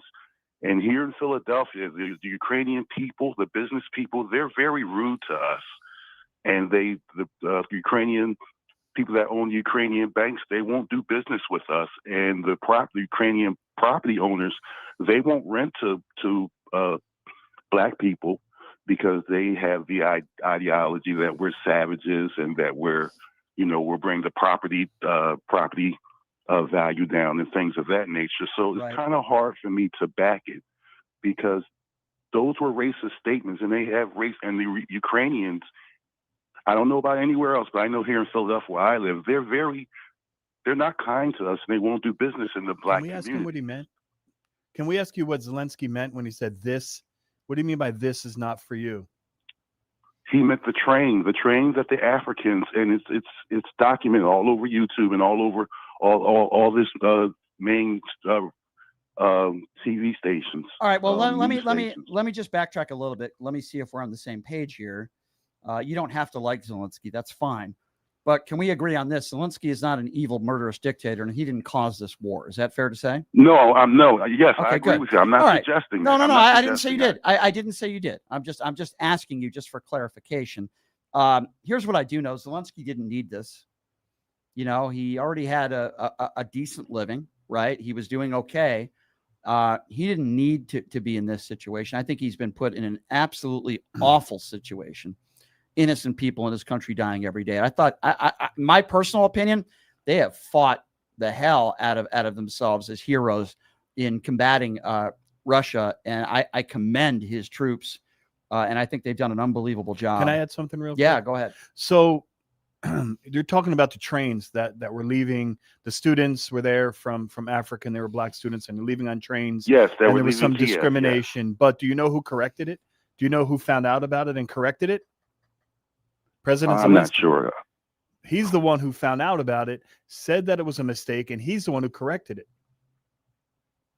Then I stand corrected. It's not a matter of correction, but I actually like the man. I have not seen him be racist, and I will call out a racist in a second. I lived with it my whole life. I filed discrimination complaints for people when I was a president of the union, so I'm not afraid to call it out, but I just don't see it in him.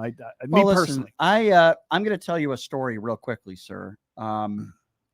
So a guy that I would consider a friend, even though I think he says some things that are terrible. And I've told him as such. There's a guy by the name of Alex Stein. He's a right-wing provocateur. He does a TV show. And the other day he invited me on his TV show, and I've done his show before. And he wanted me to go on as a guest to debate somebody on Rumble, and I won't even say their name, who openly uses the N-word and homophobic slurs. I said, absolutely not. I'm not going to do it because I don't want to help somebody like that, right? So I refused to do it, and he understood. He was very nice about it. But at the same time, we still need to call these people out. But it doesn't mean we necessarily have to give them a huge platform, and I'm not going to help them. And use your popularity to right. We know who the racists are. We know who they are. We see you. It could be somebody in the Klan. It could be somebody like David Duke. It could be somebody like Donald Trump. It could be somebody like Stephen Miller. It's important for us to call these people out. And here's my suggestion. If you see somebody on social media, if you see somebody and you know their name and you know where they work, send it to their boss. If they say, if they're calling people the N-word, find out where they work and send it to their boss. Is this who you want representing you?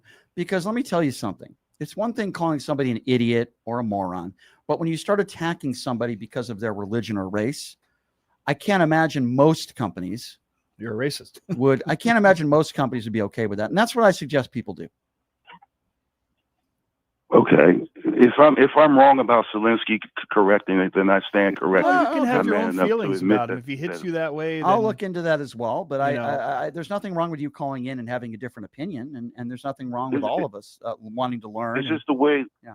It's just the way it was reported. They said that he specifically said this train is not for you because you're black. I understand. That did happen, though, is what I'm saying. Listen, Joe Biden made the mistake after going on the Breakfast Club morning show saying, you ain't black if you're not voting for me.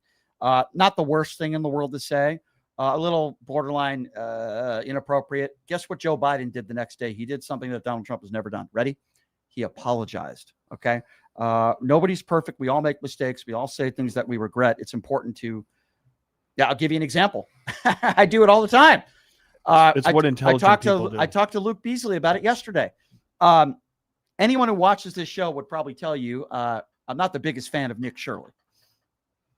I have gone after him because he goes after brown people. What'd you call him? Brain dead? Brain mush? No. Brain? No. So I'll give you the story. Wet brain there. So I originally went on social media and I called him special needs virgin. Okay. Might be funny, but I had a listener hit me up and was very nice about it and said, hey, man, I agree with you. I hate Nick Shirley also, but my son has special needs. And, I find that a little offensive. I emailed him back and then I said, you're right. I'm wrong. I will never use that term again. I can see why it'd be offensive. I apologize. And I meant no harm to your son. And I got to come up with another name. And then we emailed me back and he gave me some other names to use. Really nice guy. Sometimes you make mistakes. Now, I didn't mean it that way. I didn't mean it to insult people that actually are special, but I can understand why people interpret it that way. So, we can call him wet brain virgin, Nick Shirley. And I think Luke Beasley told me he was okay with that. But, we all make mistakes. You showed integrity, and you don't see a lot of integrity with the MAGAs. That's one thing that stands out. They don't apologize. Yeah. They're not intelligent people apologize when they know they made a mistake. One of the worst characteristics of MAGA people, one of the worst characteristics is that they can't admit when they're ever wrong about anything. And I think that's what all makes us human and human beings. Donald Trump is another one of those people. Shelley in the YouTube super chat just said, Brian, stop stealing my money. Sorry, Shelley. Checks in the mail. My apologies. Stop stealing my money. Yeah. I love it. Minnesota Vet said, Brian, stop taking my money. You guys are really funny, by the way. I love Minnesota Vet. Tony from Minnesota says, better do a fund me for that moron brand in the chat. By the way, he said something nasty about Luke Beasley with his $10. Yeah, I didn't see that one, but to call me, by the way, you want to know who the real thief is? You dummy. The guy who took $1.4 billion from you in this crypto scandal. You want to know who the thief is? Melania Trump forcing some of you to spend money to go see her stupid movie and her book and selling her $99 Christmas ornaments. And then Donald Trump. You want to talk about the real thieves? The guy who assessed the tariffs. Yeah, not somebody that are costing us a fortune. Exactly. Not the guy like me who's offering anybody out there to go into the YouTube super chat. No, not that person. 702-221-7283 is the number to call. Again, that number, if you want to be a part of the conversation, is 702-221-SAVE. Who do we? I don't know who we have next. Oh, okay. I thought we had somebody next. All right, we're going to take a quick break. We'll be back right after this. You're listening to Pushing the Limits right here on KSHP.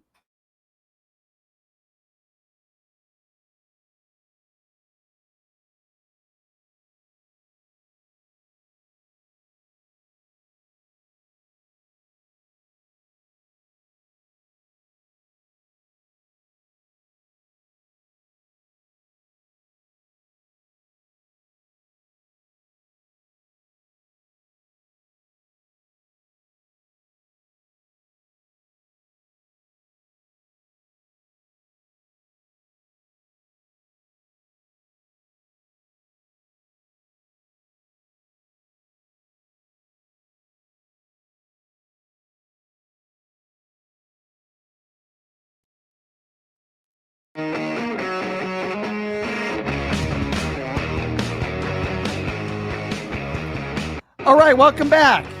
It is Pushing the Limits on a Wednesday. Thank you so much for joining us. We got JoJo from Jurors that's going to be coming on the program on Friday. I'm certainly looking forward to that. We got Leonard Cardinale in studio co-hosting with us today, so certainly always appreciate that as well. And the number to call if you want to be a part of the show is 702-221-SAVE, 702-221-7283. is the number to call if you would like to be a part of the program. We only got about 7 or 8 minutes left to go in the program, but we'll try to get as many calls in as we can. Let's go to Herb. Herb is next up on PTL. Hello, Herb. Hey, Brian, how you doing? Listen, since you admitted that sometimes you make mistakes and, you apologize for it. We all do. No doubt about that. I just want to put a scenario in front of you. If something, God forbid, were to happen to Leonard, and the next day, an anonymous caller called in and started berating Leonard and said that he was with Leonard sexually and things like that. Would you take the call and would you let this man explain himself over the air like that? So are you referring to Lindsey Graham? Why don't you just ask Absolutely. me? Okay, so how did the caller? Okay, so how I'm did? just putting a All right, so scenario hold in front of you. on. How did the caller berate Lindsey Graham? You didn't know the caller. You don't know. I'm who asking he you a was. question. How did the caller? And I'm asking what you he a did, direct he question. said- He didn't. Okay, I'm telling you. Yep. And what he said was, that he had been with Lindsey Graham. Yeah. Okay. And he talked about it, being with Lindsey Graham Yeah. intimately. How was that berating him? You have no idea who that was, Brian. No, I don't. You don't know who that was. No, I don't. And But- you okay, allowed hold on. him- instead of you Herb. taking his number, let me Herb. finish. Herb. No. Instead of You taking answered his my number question. Now I'm going to and then respond. asking him who Herb. he was Herb. I asked you a question. You answered. Now I'm going to respond to what you just said. Okay, Herb. So Okay. your You gonna definition. let me talk when you Okay, get through? Herb. Yes, I will. So Herb, if I called you an idiot or a moron or a Trump mushroom gobbler, that would be berating you, Herb. When somebody calls into a program and says that they had relations with Lindsey Graham, there are two choices with our listeners. Okay, Herb? You could either believe it or you have the right not to believe it. But here's the difference, Herb. That's not berating Lindsey Graham. Here's berating. Are you ready, Herb? Here's what I'm going to say. And by the way, I could care less whether he's dead or alive. Let me explain. So, Lindsey Graham had no backbone. And when push came to shove, he was once John McCain's best friend. And when Donald Trump said that he didn't respect John McCain because he was captured, when he went insulting comments about John McCain after John McCain passed away, there was silence from Lindsey Graham. Lindsey Graham backed Donald Trump, and he was a warmonger, and he has blood on his hands. And part of the reason why we have lost troops and we continue to lose troops. Lindsey Graham was not a good guy. He was a two-faced phony. sellout. He was an absolute sellout, and he was a bad guy. Now that's a So berating. So let me be very clear. If you want to call that criticism or berating, you can go ahead and you That can was say berating. Brian was berating Lindsey Graham. And my response to that would be, go take a flying F, because I don't care. I don't miss Lindsey Graham. I don't care that he passed away. He was a horrible human being, and I hope he's burning in hell. Now, with that being said, when somebody calls into this show and says, I had a relationship with Lindsey Graham, and I don't think it's and he was polite. That guy was polite. He was very polite. I don't think it's out of bounds for many people to believe that Lindsey Graham might have been gay. Now, why is that important? There's nothing wrong with being gay. The reason why I think it's a prevalent thing to talk about is because, like many others on the right, Herb, Lindsey Graham voted against gay marriage. He voted against, certain LGBTQ, bills that could have helped the community. And I think most reasonable people, and by the way, Herb, all due respect, I know a few more people in D.C. that actually knew Lindsey Graham personally. I've had private conversation with them, people that worked with him that said there is no question that they believe that Lindsey Graham was living a life of a homosexual, and he was quiet about it. And again, that's important because I believe personally he was a self-hating closet homosexual. Now, there is a difference between berating, Herb, and someone claiming that they had a relationship. I thought that was with a them. very clear description, Brian. So- that was very good. So if you're offended by that, Herb, then I think that's on you, and it's not on me. If somebody's going to call in and they're going to claim that they had some sort of relationship with Lindsey Graham, could be true, could be not true. I don't know, but that's not berating. Okay, Herb? He was respectful and polite. He didn't berate anybody. All right, you brag. Okay, so you brag about the large audience that you have, and you go out over the airwaves. I bragged about it. If Brian did somebody not brag calls about it. in- I did. Leonard, be quiet for just a second. if somebody calls in, and they berate somebody and they talk about their character or anything else, you don't know who they are. You have no. What you should have done was got his number, try to verify the information, and then. How would I verify that? No, you just. How would I verify? Hold on. Let me get some help from Herb. I don't know. No, Herb, I don't know. Herb, hold on. And if you So can't you're giving, so Herb. Then don't bring it out on the Sir, radio. Herb. But you were wrong, Brian. Herb. You were wrong to do that. I've and heard not Herb. verify All who right. this guy was. Okay, It so could be Herb. anybody. So Herb. I can call in. Herb, you got to stop now. All right, so no, you talk. Herb, I got to ask you a question, Herb. He's gonna Calm break a blood down. vessel. Don't spurg out. So did Herb just hang up the phone? Well, he always Okay. does. That So he- listen, guys, I can't verify this, but I think Herb has an IQ of about 15. I can't You're verify generous. this, but I think Herb is a 75-year-old virgin. I can't verify this, but I think Herb suffers from short man syndrome. I can't verify this, but I do think Herb is a Trump mushroom gobbler who pleasures himself to a picture of me before he goes to sleep every night. So Herb, here's what I would like you to do. I'd like you to take that complaint of yours. I'd like you to write it down on a piece of paper, and I would like you to shove it up your ass. Let me Have a nice ask, day, Herb. You know what I was going to ask him real quick, Brian? Is are you okay with ICE not verifying? Like you're saying that Brian should have verified a caller on a radio show, but what about ICE? They don't verify anything. Yeah. They don't do any investigation. Yeah. I think that's a serious But if question. anybody I would alleges, have asked them that. if anybody alleges that they had a relationship with Herb, you're welcome to call into this show and make that claim, and I will gladly give you the platform. That'll make Herb very happy. Or if Herb has any ex-wives, they're welcome to call in as well, allegedly. I could always call in with a fake Let's voice. go to David. David from Texas is next. Hello, David. Hey, I just wanted to call in and point out how ridiculous Herb is when it comes to attempting to call you out about Lindsey Graham. The caller that called in with that quote-unquote prank call has been calling in for years, and you've always let him call in. I wonder why Herb, the black man, didn't have anything to say when that same guy called in and said all black people are stupid. Well, Where that's were you at a then? really Yeah, he had Where were you nothing at to then, say. Herb. that is a really Because that's Adolf called it. That's who he is. really good. That is a really good point. I've had people call in, reprehensible people that have said horrible things about black people. Herb has never called in and never had a complaint about that. Never. But the second somebody calls in and claims they had a relationship with Lindsey Graham, you see how upset Herb gets? Herb doesn't want to talk about the innocent people that are getting murdered by ICE. Herb doesn't want to call in and talk about our fallen soldiers and the disrespect. Yeah, they that want this- you to. Yeah, He yeah. wants you to identify callers. But Herb is so upset that somebody called in and claimed to have had a sexual relationship with Lindsey Graham, who I don't think many people are missing at this point. Sir, that is an excellent point that you just made, and I appreciate your call. Thank you very, very much. That's a really good point that he brought up. Really good point. Yeah, and that's good. Maybe we'll save that next time Herb calls in and say, hey, did you have a problem with, what they said about black people? Did you have a problem with the racists? Do you have a problem with them, You know what I think marching it is? down the street Oh, with hold SWAT on. stickers on their I arms? finally figured out. I think Herb is jealous because I think Herb might have had relations with Lindsey Graham as well, allegedly. I thought you were going to say he wants your show. He wants to be Brian. He wants to sit in the big chair. That might be possible, but I do think Herb, maybe Herb is jealous. Maybe he had a little crush on Lindsey Graham. It's and isn't like somebody talking bad about him. Yeah, Like I don't know. Claiming that they were Maybe with it gets him jealous because Herb See, never why is got he- what he why wanted. are you letting him say he was with him, Brian? Maybe Herb wanted to be holding Lindsey Graham's hand at Disney World. I don't know. Wait, I wait. guess that's possible, right? Wait. What? New idea. Oh. Next time you go on vacation, Herb's hosting the show. Oh God, Yeah. that would be fun. Herb and Leonard hosting the show. That could be Well, in his scenario, I'm dead and I was that's assaulted or something. very strange. Yeah. Very It strange. started out this whole scenario. Let's Yeah. say Leonard's dead. It's a great way to start a question, by the way.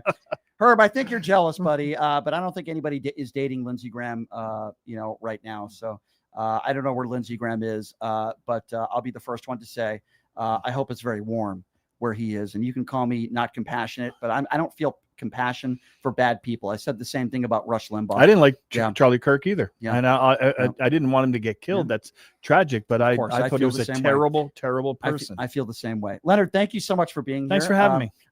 A week from today, Leonard, I think, might have to take over hour 2 because I'm going to be doing a 10 versus 1 debate. Uh-oh. So we might have to, Leonard, take over the calls for hour number 2 next week. Check out my website, everybody, pushingthelimits.live, where you can make donations, $5, $10, $20, whatever you can afford. Thank you to everybody, by the way, in the YouTube Super Chat. I love you guys. And we will see you tomorrow, same time, same place. I love you guys. Have a great day. Hey, everybody, are you struggling to find a pizza place that reminds you of Brooklyn? That true blue New York style pie? Well, worry no more. Stallone's Italian Eatery Pizza is a knockout. We're located at